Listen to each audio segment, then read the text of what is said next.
오늘 말씀의 제목은 우상에 빠진 것은 아닙니까? 라는 질문입니다. 이사야 선지자는 너희는 눈을 높이 들어 누가 이 모든 것을 창조하였나 보라 라고 말합니다. 잼버스 목사님은 이스라엘 백성이 우상 숭배로 인해 그들의 마음이 기갈되었다고 말합니다. 그런 백성들을 향해 이사야 선지자는 영적으로 기갈된 이스라엘 백성들에게 하늘을 바라보라 라고 선포했습니다. 너희가 지금까지 아무렇지도 않게 누려왔던 하나님께서 창조하신 모든 것들을 바라보라 고 말씀하고 있다는 겁니다. 영적 기갈이라는 것을 맞아 영적으로 아무것도 분별하지 못하는 무지함 가운데 빠져 있고 그것이 현실의 삶 가운데로 연결되고 있는 이스라엘 백성들을 향해 이사야 선지자가 선포한 것은 영적으로 깨어나라, 일어나라, 어떤 것을 분별하라 이렇게 말한 것이 아니라 하늘을 보라, 하나님이 창조하신 이 놀라운 세계를 보라 라고 말씀하셨다는 거예요. 왜 이런 말씀을 하셨을까요? 정신 차려! 하나님은 살아계신데 뭐하고 있는 거야? 이렇게 말하지 않았다고요. 여러분 보십시오. 생각해 봅시다. 진화를 믿고 하나의 가설일 뿐인 빅뱅 이론을 신봉하는 사람들에게 하늘을 봐, 우주를 봐, 자연 만물이 이렇게 조화롭게 돌아가는 그 엄청난 그 안에 담겨있는 운영의 체계를 봐. 하나님은 살아계시잖아. 라는 말이 의미가 있습니까? 네? 진화를 믿고 가설일 뿐인 빅뱅을 신뢰하는 사람들에게 그 말은 의미가 없지요. 왜 의미가 없습니까? 자신들이 믿는 것이 진짜고 지금 하늘을 바라보며 하나님의 놀라운 창조를 얘기하는 것, 자신들이 이해하지 못하고 있는 그 세계를 얘기하는 것은 다 믿지 못할 가짜에 불과한 것이 되기 때문입니다. 그러니까 여기서 뭐가 있는 거예요? 자기 자신의 생각과 판단, 자기가 우선인 사람은, 자기의 생각이 우선인 사람은 하나님의 놀라운 창조세계를 보더라도 그 안에 창조세계에 담겨있는 엄청난 섭리를 이야기할지라도 그것이 전혀 보여지지도 들려지지도 깨달아지지도 않는다라는 거예요.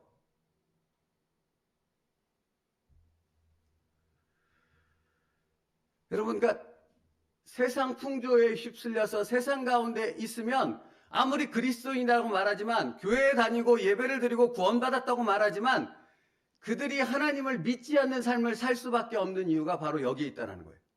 이스라엘 백성이 하나님의 백성이죠. 예? 하나님이 선택한 하나님의 백성 아닙니까? 아브라함의 자손 아닙니까? 믿음의 조상 아브라함의 자손, 그래서 언약의 말씀을 갖고 있고 할례라는 증표를 가지고 있고 자신들이 선민이라는 것이 최고의 기쁨이며 최고의 자랑거리인 삶을 살아가는 이스라엘 백성 아닙니까? 근데 그들이 누구를 안 믿어요? 그들의 영적 기갈은 어디서부터 온 겁니까? 하나님을 안 믿기 때문에 그런 거예요. 근데 여기서 우리가 면밀히 살펴봐야 될 것은 그들이 하나님을 안 믿는 것은 표면적인 삶 가운데 그렇다고 말하지 않아요. 성경에 수없이 드러난다니까. 너희가 나를 왜 버렸어? 나를 왜 안 믿어? 했을 때 이스라엘 백성들은 아니요, 나는 하나님을 믿었습니다. 지금도 믿고 있습니다. 보십시오, 나는 하나님께 끊임없이 절기에 맞춰서 매일처럼 제사를 하고 금식을 순종하지 않습니까? 라고 말한다는 거죠. 근데 문제는 뭐예요? 정작 하나님을 신뢰해야 될 때, 하나님의 말씀을 믿고 자기의 인생을 온전히 의탁하는 순종으로 나가야 될 그때는 믿어요, 안 믿어요? 안 믿어요.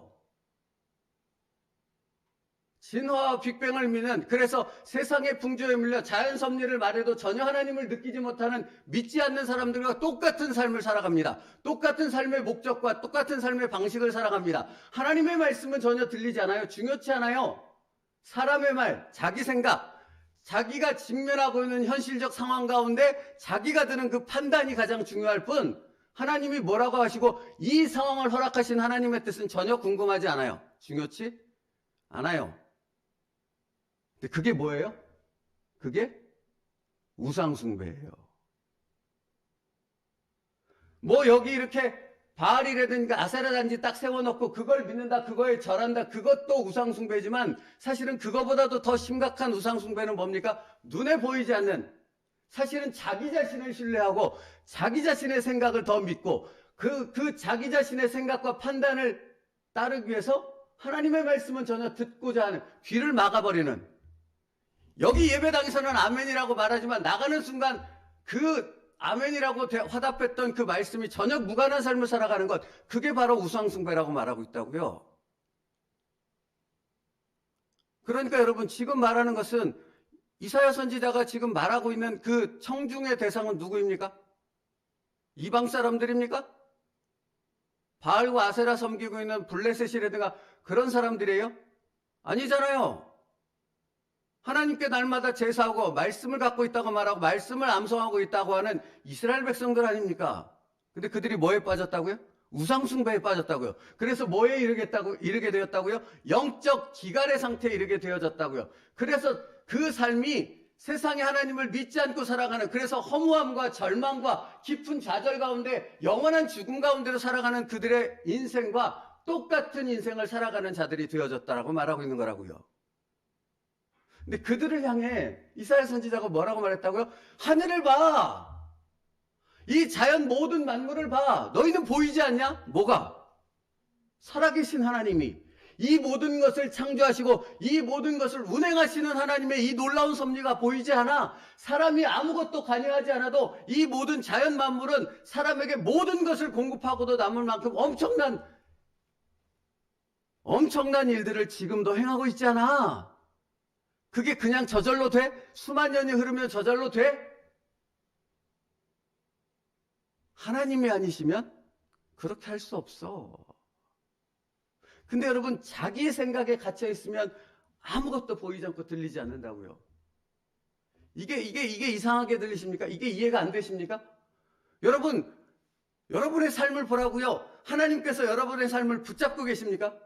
인도하고 계십니까? 이 교회 공동체를 이끌고 계십니까? 하나님의 은혜의 단비를 내려주고 계십니까? 어째 반응이 하나도 없습니까? 그렇고 있지 않습니까? 살아계신 하나님은 여전히 은혜의 단비를 우리의 삶 가운데 내려주시고 우리의 삶을 인도하고 계시지 않습니까? 그런데 여러분, 그렇다면 그런 하나님이 지금 살아계신 하나님께서 어제까지의 나의 삶을 인도하셨다면 나는 그 하나님의 놀라운 은혜를 누리는 어제의 삶을 사셨습니까? 그 하나님의 놀라운 그 섭리가 깨달아지고 그 하나님의 놀라운 강권적인 역사하심의 은혜에 그 붙드심의 하나님의 역사가 느껴지셨냐고요? 믿어지셨냐고요? 신뢰하셨냐고요?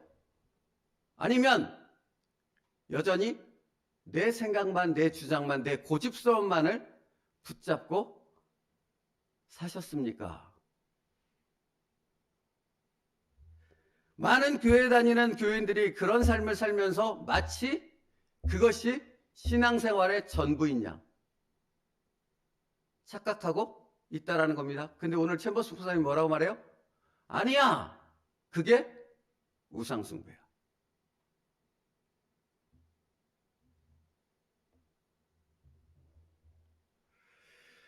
여러분, 이 민낯을 그렇게 자기가 가지고 있는 어떤 뭐뭐 하는 척 보이는, 믿는 척, 하나님을 아는 척, 뭔가 신앙생활 오래 함으로 내가 하나님 앞에 서 있는 척, 이렇게 하는 그런 민낯을 하나님은 죄다? 낱낱이? 하나님의 빛 가운데 드러내신다라는 겁니다. 뭘로 그걸 알아요? 성경에 나온 이스라엘의 역사를 보면 그걸 명확히 알 수 있습니다. 왕이든 하인이든 종이든 상관없습니다. 하나님께서 그 민낯을 정확히 드러내는 놀라운 사건들이 이 성경 안에 얼마나 많이 기록되어 있습니까? 구약이고 신약을 통틀어서. 근데 놀라운 건 뭐냐면 몰라요. 민낯을 드러내도. 사실은 그래서 우상숭배라고 말하는 겁니다. 우상을 숭배하는, 그러니까 이거 말고 이런 예를 들어볼게요. 예전에 그런 말씀 드렸잖아요. 참 놀라운 얘기를 드렸잖아요. 예화로 말씀드렸잖아요. 점장이들이 점을 보는 사람들이 갔는데 뭔가 얘기를 나눠보니까 그 사람들이 허허 웃으면서 교회 다니는 사람들이 더 많이 와. 장로가 오고 권사가 오고 집사가 오고 그들이 뭔가 중요한 일들을 만났을 때 점 보러 와. 나한테 물으러 와. 이 얘기 많이 들었죠. 여러분, 그 엄청난 일들을 보면서 그들은 자기가 장로라고 말하고 교회 가서 예배 드리는 자들 아닙니까? 근데 중요한 인생의 어떤 문제를 만났을 때 그 일에 대한 어떤 답을 얻고자 할 때 하나님 앞에 가지 않고 돈 싸들고 무당한테 가서 굿하면서 답을 구한다는 거죠. 근데 그게 전혀 이상하지 않다라는 거예요. 제가 말하고 싶은 말. 그들에게 그건 전혀 이상하지 않아요. 왜 그렇죠? 우상숭배에 빠져 있기 때문에 그렇다라는 거예요. 그러면 여러분, 불순종하고 내가 하나님의 메시지가 분명히 선포되고 있는데도 불구하고 하나님이 나에게 뭔가를 확증해 주셨음에도 불구하고 순종하지 않는 이유는 왜 그런 겁니까? 같은 선상에 있지 않습니까? 같은 것 아니냐고요. 보세요. 챔버스 목사님이 우상숭배가 무언가를 당연히 정의할 수밖에 없겠죠. 근데 실질적인 물음을 통해 우상숭배가 뭔지를 정해요.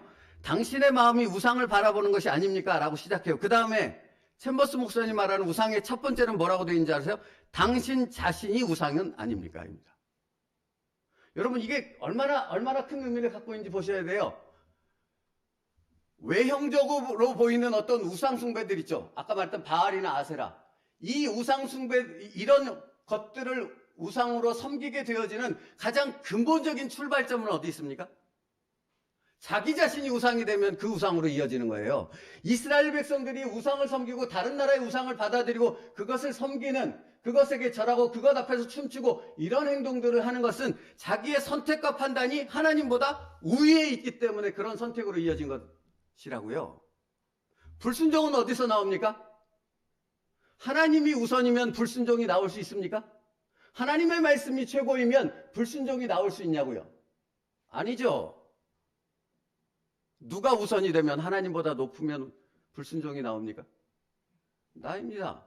그러니까 당신 자신이 우상이 아닙니까? 라고 묻습니다. 내가 우상이면 순종하지 않아요. 아무리 하나님이 기적을 보이고 표적을 보이고 뭔가를 확증을 보여줘도 다른 사람은 하나님을 부인할 수 없다 말하더라도 자기 자신은 그걸 믿지 않죠. 왜? 자기가 최고니까.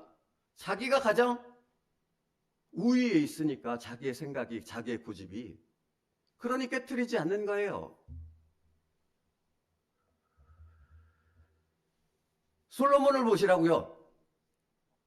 시간이 없으니까 뒤에 솔로몬을 보시라고요. 솔로몬이 온 나라가 나중에 그 통치 말기가 되니까 온 나라가 다 우상숭배에 빠지고 하나님이 심판하실 수밖에 없는 상태에 빠지게 됐죠. 그 가장 주된 요인 중에 하나가 뭔지 아세요? 정략결혼이에요. 아내가 몇 명이었다고요? 후궁까지 포함해서? 그러니까 그 정략결혼 때문에 그런 거라고요. 그런데 그 정략결혼이 왜 나오게 되니까 처음에 솔로몬이 하나님 앞에 왕이 처음 됐을 때 기도할 때 뭘 구했어요? 나는 아무것도 할 수 없는 자입니다. 하나님의 지혜를 주십시오. 그랬죠. 그 지혜를 구하는 솔로몬은 누가 가장 위에 있었어요? 하나님을 정말로 믿고 신뢰했죠.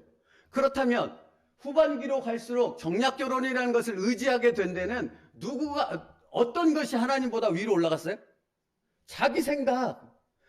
내가 이 나라를 더 크게 만들고 더 강력하게 만들고 이 통치가 영원하도록 만들어야 되는데 이제 하나님을 신뢰하지 않고 하나님의 말씀으로는 안 될 것 같거든요. 이게 무슨 생각이에요? 자기 생각이죠.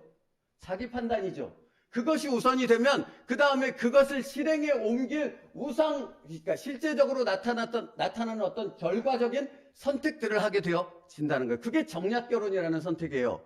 그러니까 자기 자신의 생각이 하나님보다 우위에 있어버리면 수없이 그런 일들로 파생되어져서 나타날 수밖에 없는 거죠. 근데 이게 정확히 우리 인생과 똑같다고, 우리의 신앙생활과. 뒤에 할 얘기가 많아서 말이 빨라지는 겁니다. 우리의 신앙생활과 똑같다고요. 왜 순종하지 않습니까? 왜 여기서는 아멘 하는데 밖에 나가면 아멘이 안 됩니까? 내가 우상이 되어 있거든요. 근데 그게 깨트리기가 어마어마한 거예요. 안 깨져요. 그러나 그걸 깨부시지 않는다면 우리는 이 우상숭배에서 벗어날 길이 없는 겁니다. 그래서 하나님은 말씀하는 거잖아요. 오늘도 나의 생각보다, 나의 판단보다 하나님을 가장 우선에 두라. 그렇지 않으면, 하나님을 가장 우선에 두지 않으면 절대로 요단강은 건널 수, 말이 틀렸습니다. 절대로 요단강에 한 발을 내딛는 순종은 있을 수 없습니다. 절대로.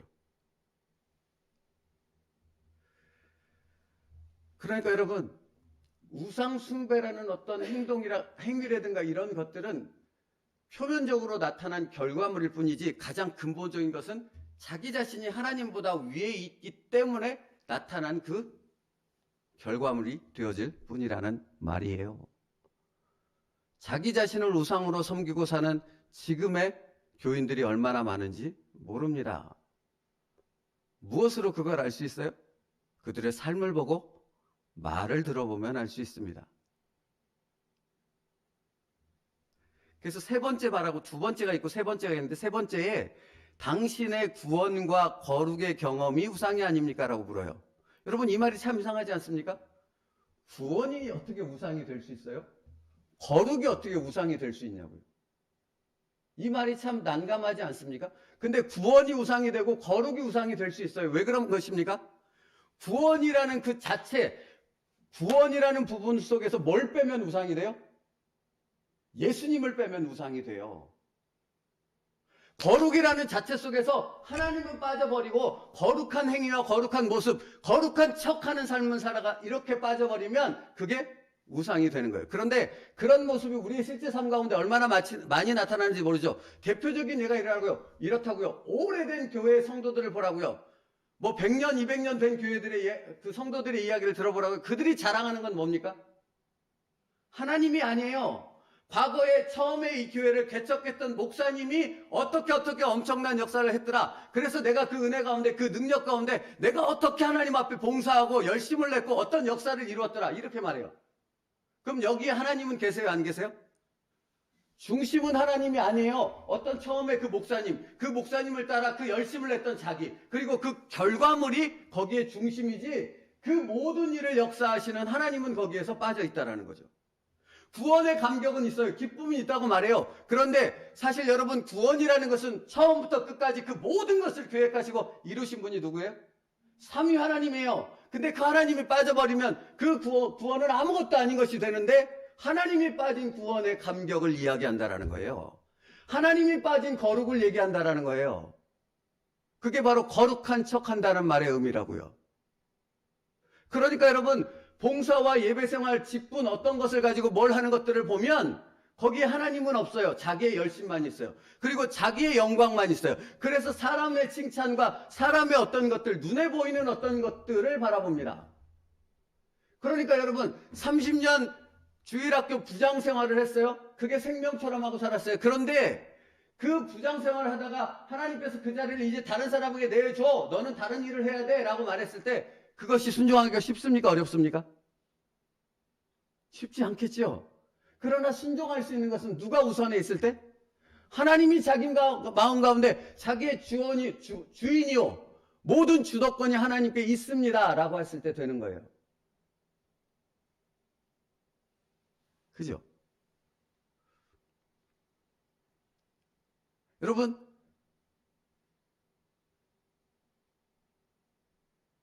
이제 나이가 늙어서 천국을 가게 될 그쯤이 되어졌을 때 어떤 분들은, 이게 어떤 분들이라고 말해야 된다는 게 참 슬픈 일인데, 어떤 분들은 자기의 전 재산을 하나님께 드려요. 교회에 드렸다는 말을 하고 있는, 교회에 드리기도 하지만 하나님의 뜻을 위해 자식한테 물려주지 않고 자기의 전 재산을 하나님의 뜻 앞에 흘려보내는 귀한 결단으로 이어지는 분들이 있습니다. 근데 여러분 생각해 봅시다. 자기 생각에 빠져 있으면 그렇게 할 수 있습니까? 없습니까? 그럴 수 없습니다. 자기 자신이 우상이 된 사람은 절대 그럴 수 없습니다.